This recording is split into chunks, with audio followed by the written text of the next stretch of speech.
मैं हमेशा अपने काम पर जाने से पहले मंदिर जाना सुनिश्चित करती थी और वहाँ फूल चढ़ाती और अन्य रस्में निभाती थी।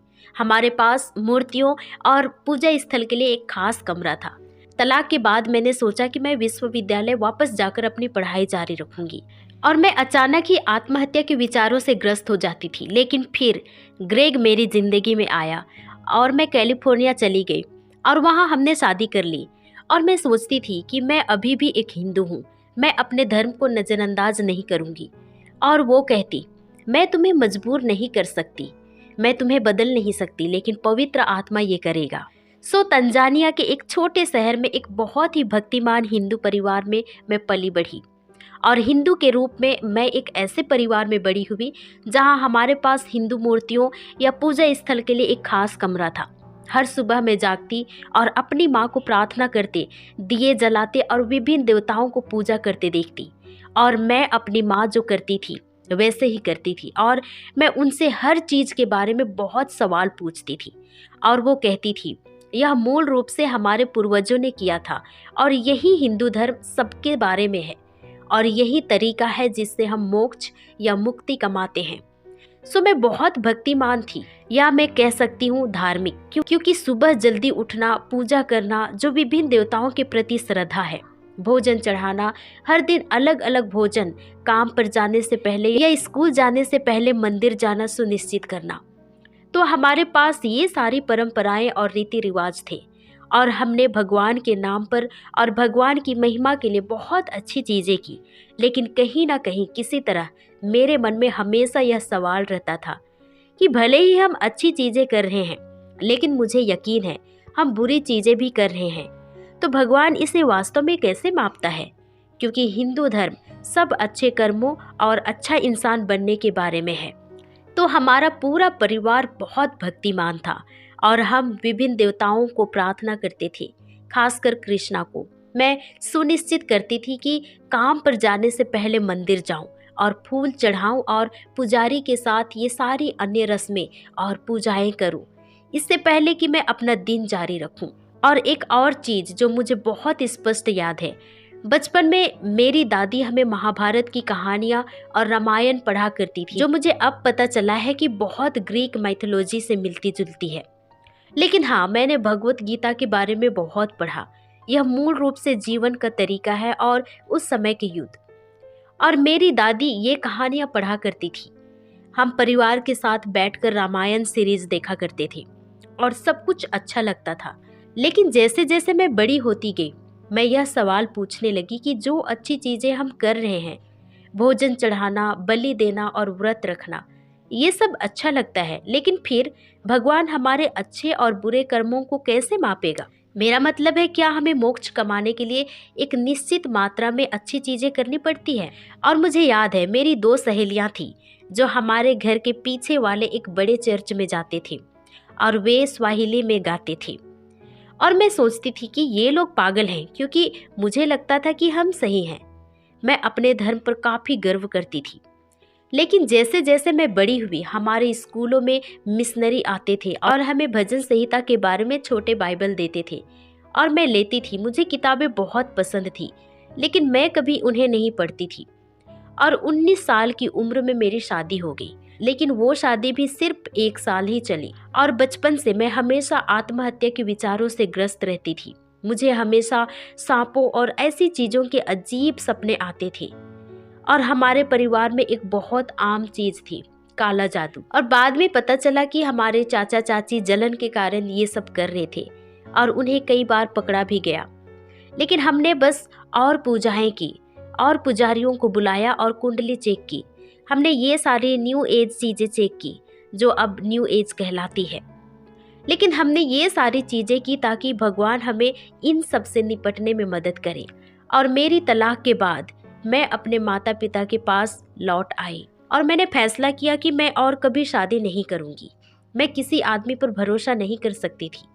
और उन दिनों मैं अचानक ही आत्महत्या के विचारों से ग्रस्त हो जाती थी।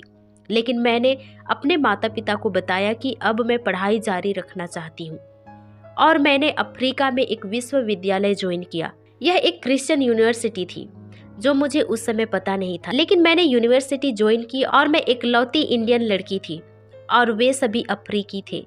अब कुछ चीज़ें जो मैं नोटिस करती थी कि क्लास में पढ़ने जाने से पहले उनके पास चैपल क्लासेस होती थी और मैं भी वहाँ जाती थी और उन्हें स्वाहिली में गाते सुनती थी, स्वर्गीय पिता की प्रशंसा करते, यीशु की प्रशंसा करते हुए, और मैं रोने लगती थी। लेकिन मैं सोचती थी कि आखिर मैं क्यों रो रही हूँ? मुझे तो उनके धर्म और भगवान के बारे में नहीं पता, फिर मैं क्यों रो रही हूँ? और जब टीचर मेरे पीछे आते और पूछते कि तुम परमेश्वर को क्यों इग्नोर कर रही हो, और मैं कहती मुझे नहीं पता क्यों, लेकिन हर बार जब मैं तुम्हें उपासना करते सुनती हूँ तो मुझे रोना आता है। और वो कहते क्या तुम जानती हो यह क्या है?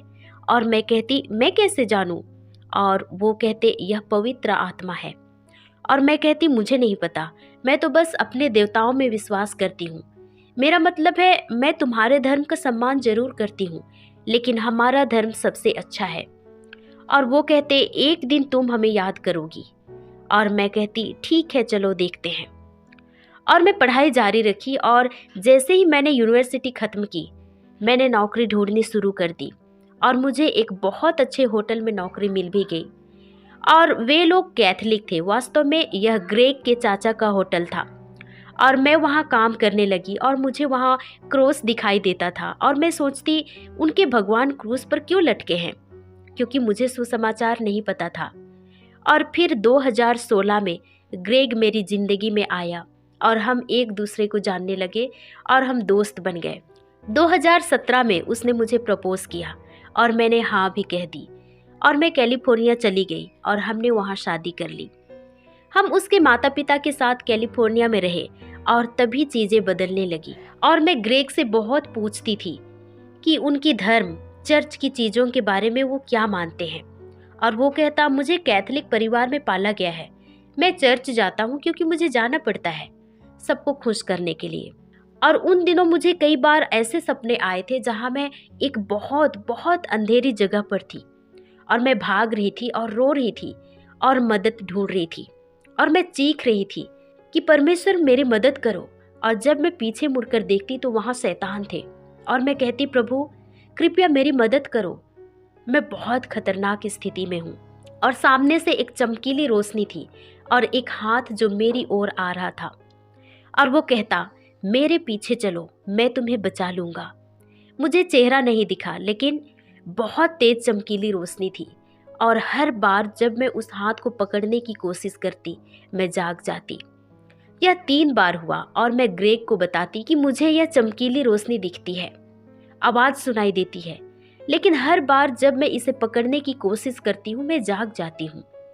और कुछ हफ्तों बाद यह फिर हुआ, वही जगह, वही क्षेत्र और वही चीज़ें। और जब मैंने उसका हाथ पकड़ा सब कुछ बदल गया। मैं रात भर शांति से सोई, मैं शांति से जागी और मैं बहुत खुश थी। और इसके बारे में जब मैंने ग्रेग को बताया, वह कहता इस बार तुम में कुछ अलग है।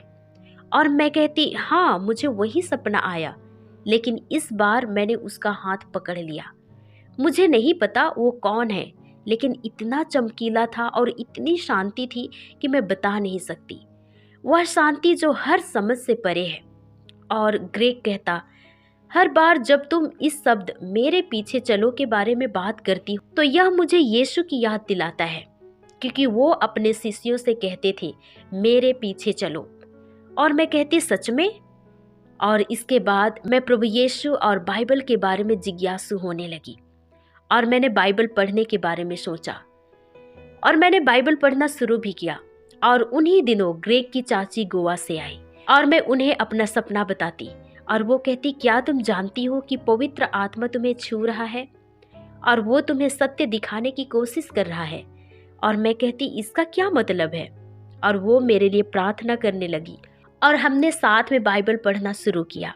लेकिन मैं अभी भी मन ही मन सोचती थी कि मैं अभी भी एक हिंदू हूँ, मैं अपने माता पिता को नज़रअंदाज नहीं करूँगी और मुझे अपना धर्म से बहुत प्यार है। और वो कहती मैं तुम्हें मजबूर नहीं कर सकती, मैं तुम्हें बदल नहीं सकती, लेकिन पवित्र आत्मा सही समय पर ये करेगा। और हम लॉस वेगस चले गए, ग्रेग और मैं। उस समय मुझे बहुत बीमार महसूस हुआ और मेरी कई सर्जरी हुई। मैं सो नहीं पाती थी, मैं बैठ नहीं पाती थी, मैं खा नहीं पाती थी। जैसे कि उस समय मेरे लिए कुछ भी करना बहुत कठिन था और मैंने अपना हिना बिजनेस बंद कर दिया। और हर रात मैं बिस्तर पर जाती और मुझे विश्वास है कि पवित्र आत्मा मुझे बाइबल पढ़ने के लिए प्रेरित करता था। जितना ज़्यादा मैं बाइबल पढ़ती उतना ज़्यादा मुझे मूर्तियों के बारे में सत्य पता चलता। मेरी पूरी जिंदगी मैं कई देवताओं और मूर्तियों की पूजा करके बड़ी हुई और मुझे कर्म आधारित मुक्ति में विश्वास था कि जितना ज़्यादा अच्छी हूँ, जितने ज़्यादा अच्छे काम करूँ, इसी तरह मैं अपनी मुक्ति कमाऊंगी। लेकिन मेरे दिमाग के एक कोने में मुझे पता था कि जितने अच्छे काम कर रही हूँ उतने ही बुरे काम भी कर रही हूँ और मुझे नहीं पता परमेश्वर इसे कैसे मापेगा। लेकिन जितना ज़्यादा मैं बाइबल पढ़ती, खासकर पहली बार जब मैंने निर्गमन अध्याय 20 उसके 3 से 6 पद पढ़ा, मैं रोने लगी और विलाप करने लगी कि इसी तरह मैंने अपनी पूरी जिंदगी मूर्तियों की पूजा करके बिताई। लेकिन जितना ज़्यादा मैं परमेश्वर के वचन को पढ़ती उतना ही वो मुझे सत्य प्रकट करता। और एक दिन मैंने कहा, ग्रेग, मैं अब बपतिस्मा लेना चाहती हूँ। और उस समय ऐसे बहुत सारी चीज़ें थी जिन्हें मेरे लिए समझना बहुत कठिन था, लेकिन पवित्र आत्मा मुझे सत्य की ओर और ज़्यादा ले जा रहा था। और बिल्कुल मुझे विश्वास है कि ग्रेग की चाची मेरे लिए बहुत बड़ा आशीष थी। वो मुझे ये सब समझने में मदद करती थी और मैं उनके साथ प्रार्थना करने और बाइबल समझने में समय बिताती। और वो कहती, देखो, मैं कोई नहीं हूँ जो तुम्हें सही या गलत बताऊँ, लेकिन मैं प्रार्थना और परमेश्वर के वचन पढ़कर बस तुम्हारी मदद करूंगी। और मैं अपनी दैनिक जिंदगी जीती रही और परमेश्वर के वचन को और ज़्यादा पढ़ती रही और चाची ग्रेग के साथ भी प्रार्थना करती रही। मैं ग्रेग के लिए भी प्रार्थना करती कि प्रभु उसकी आंखें खोल दो। और इसके बाद सचमुच वो भी बाइबल पढ़ना शुरू कर दिया और वो नोटिस करने लगा कि बचपन में जो सिखाया गया था उसके अनुसार ज़्यादातर वचन मुक्ति के बारे में कहते हैं कि तुम अपने कर्मों से उद्धार नहीं कमा सकते, बल्कि यह हमारे प्रभु में विश्वास से है। इस तरह जितना हम बाइबल पढ़ते उतना सत्य पता चलता। और एक समय ऐसा आया जब मैंने फैसला किया कि अपने घर से सारी मूर्तियाँ और सामान हटा दूं। और मैंने कहा, प्रभु, मैं आत्मसमर्पण करती हूँ, खुद को, अपनी जिंदगी, अपने पति, सब कुछ तुम्हें। मैं चाहती हूँ कि तुम मेरी जिंदगी के प्रभु बनो और मेरी जिंदगी का मार्गदर्शन करो। और प्रभु यीशु ने सचमुच मुझे अपने वचन को समझने का मार्गदर्शन किया और उसने मुझे एक चैनल बनाने का भी मार्गदर्शन किया जहाँ मैं मसीह के प्रेम और सुसमाचार को अपने अफ्रीकी परिवार और दुनिया भर में साझा कर सकूँ। मैंने अपना हिना बिजनेस बंद कर दिया। मैंने परमेश्वर के काम पर ज़्यादा ध्यान दिया और ज़्यादा रिसर्च किया और मैं हिंदू धर्म और क्रिश्चियनिटी के बीच फ़र्क की तुलना करती और मुझे फ़र्क बहुत स्पष्ट दिखा कि हम जितने भी काम करें मुक्ति नहीं कमा सकते। हमारे पास कोई रास्ता नहीं है किसी अच्छे कर्मों से मुक्ति कमाने का। और मैं बहुत उत्साहित हो गई क्योंकि जैसे ही मैंने अपने प्रभु को अपनी ज़िंदगी में स्वीकार किया, मैंने परिवर्तन देखना शुरू कर दिया। और उससे पहले कोविड-19 के दौरान मेरे पास काफ़ी आध्यात्मिक युद्ध था, जैसे कि डिमोनिक सपने। और हर बार जब मैं बाइबल पढ़ना शुरू करती मुझे नींद बहुत ज़्यादा आने लगती थी और मुझे कुछ समझ नहीं आता था। मैं सोचती थी कि क्या परमेश्वर का वचन सचमुच परमेश्वर का वचन है, क्योंकि हर बार जब मैं पढ़ती हूँ तो रात में कुछ होता है और मुझे अलग अलग चीज़ें दिखाई देती है।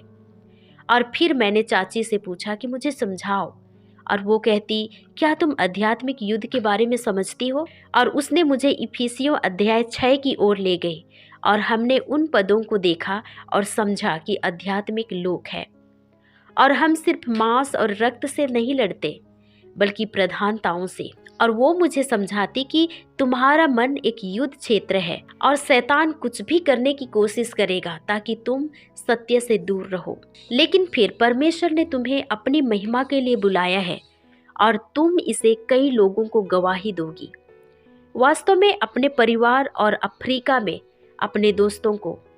और मैं कहती, हाँ, मैंने यीशु का अनुसरण करने का फैसला किया है। और कुछ दिनों बाद मैं खुद को रोक नहीं पाई और मैंने लॉस वेगस के सभी चर्चों को फ़ोन किया और मैं कहती, क्या मैं आपके यहाँ बपतिस्मा ले सकती हूँ? एक रात मैं सो नहीं पा रही थी और लगभग रात के 2 बजे मैंने पास्टर सेन को मैसेज किया और अपनी गवाही साझा की और मैंने कहा कि मैं बपतिस्मा लेना चाहती हूँ। और उन्होंने कहा, क्या आपको पता है कोविड-19 के कारण हमारा चर्च बंद है, लेकिन तुम पहली व्यक्ति होगी जिसे हम बपतिस्मा देंगे और कल तुम्हारे लिए चर्च खुल जाएगा। ये सुनकर मैं काफ़ी उत्साहित थी कि परमेश्वर सभी समस्याओं के बीच भी काम कर रहा था और ग्रेग भी काफ़ी उत्साहित था। और दूसरे दिन मैं ग्रेग के साथ चर्च गई और बपतिस्मा लेने के पहले मुझे याद है पास्टर ने कहा, यह स्वर्ग का टिकट नहीं है, यह सिर्फ तुम्हारा कबूलनामा है।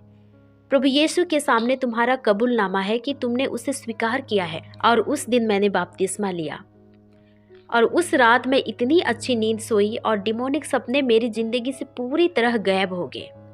मुझे शांति महसूस हुई, मुझे परिवर्तित महसूस हुआ। लेकिन इन सब के बाद मैंने अपने परिवारों में चुनौतियां देखना शुरू कर दिया और मैं सोचती थी कि मेरा परिवार हिंदू परिवार है, सो वे ज़्यादा नाराज होंगे। लेकिन उल्टा हुआ, क्योंकि मेरे माता पिता और मैं हमेशा इस विश्वास से बड़े हुए कि हमें सभी धर्मों और सभी देवताओं का सम्मान करना चाहिए। लेकिन दूसरी तरफ जब ग्रेग के परिवार को सब कुछ पता चल गया, उसके माता पिता बहुत दुखी हो गए, क्योंकि वे कैथलिक हैं। वे सोचने लगे कि शायद मैं उसे किसी अलग कल्ट जैसी धर्म की ओर ले जा रही हूँ। इसलिए हमारे परिवार में बहुत फर्क दिखने लगा। लेकिन बाद में आखिरकार उन्होंने मान लिया कि चाहे जो भी हो, ग्रेग और मैं, हम दोनों प्रभु यीशु पर विश्वास करते हैं और वही काफ़ी है। और मैंने एक चीज़ सीखी है कि ये लड़ाई झगड़े या तर्कों के बारे में नहीं है, ये परमेश्वर पर भरोसा करने और परमेश्वर की आत्मा के मार्गदर्शन में चलने के बारे में है।